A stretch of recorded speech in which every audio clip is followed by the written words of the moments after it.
Whether you're congratulating, thanking, or writing someone an angry letter, the Hermes P2 from Gamdias can help you get your message across. The Hermes P2 RGB keyboard sports an industrial-looking design with construction quality to match. You've got your more or less standard RGB shining through some pretty sleek-looking double-shot keycaps covering Gamdias' mechanical blue optical switches, which can be replaced if you decide you prefer something else.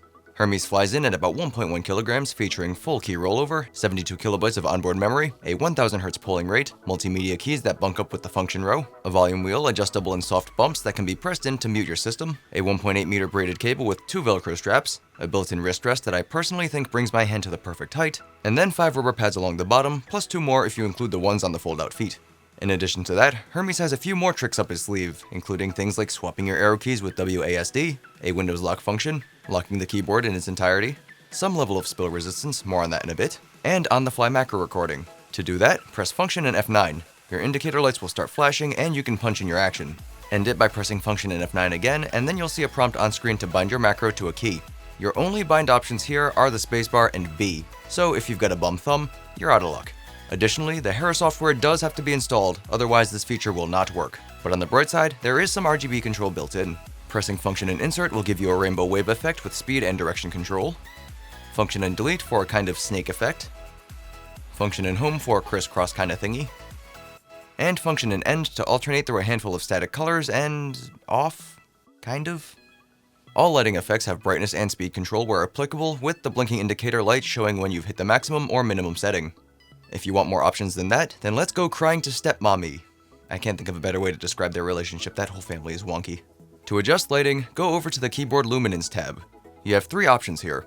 The first allows you to set one static color of your choosing across the entire board. The second allows for per key lighting. Simply select the color you want, then click on a key or drag out a section to apply it.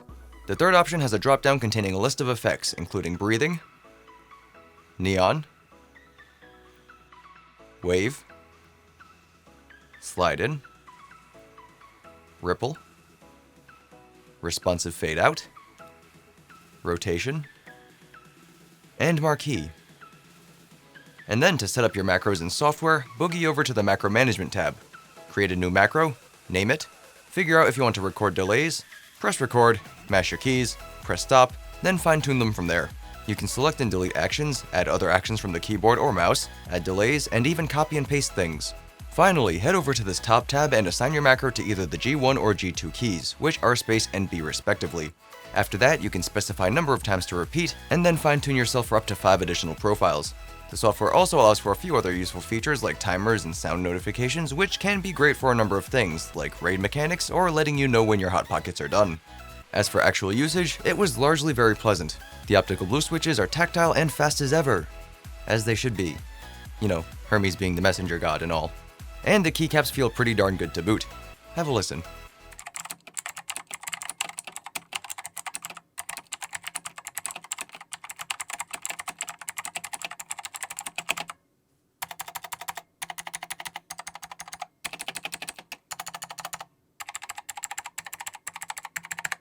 I don't have that many issues with Hermes, but if I am going to pick a fight with a god, you can bet it won't be over nothing. The first thing you might have noticed is the consistent white backlight. While your RGB LEDs are off, these stay on. While your RGB LEDs are on, these also appear to stay on. As a result, some colors appear to be slightly washed out, and effects like breathing really look like they're just kind of switching between your selected color and the white. And then as a significantly smaller gripe, the rainbow wave effect is buttery smooth when going from side to side, at least when you're at the higher speed settings, but top to bottom or vice versa, and it's like I'm playing my keyboard at 10 FPS. Aside from that, there are a few buttons you can press on here that just might press your buttons instead. As someone who uses the Windows key, not having one on the left side is incredibly disorienting.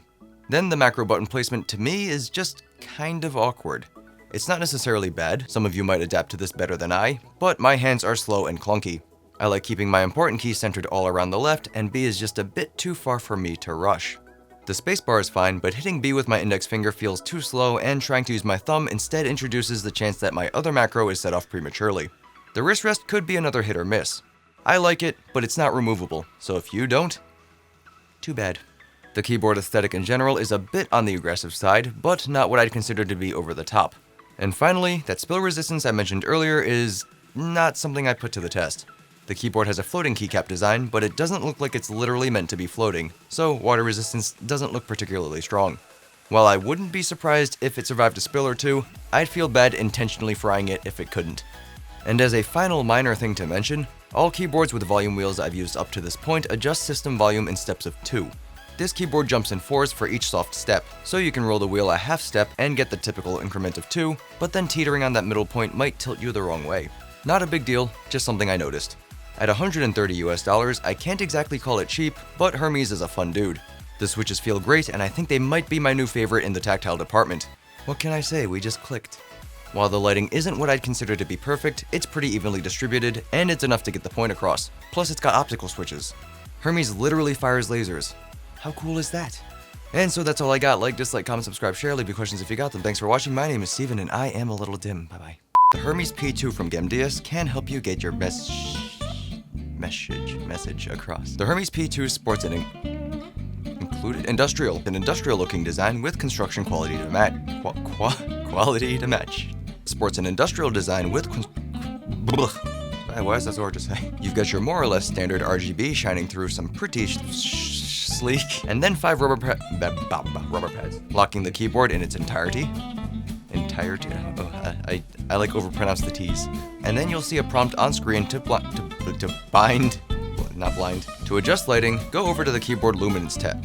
Luminance. Then click on a key or drag out a selection to section. Yeah. You can select and delete actions and other actions from the okay. You can select and delete actions and I did it again. This keyboard jumps in 4s for each soft step. Soft step.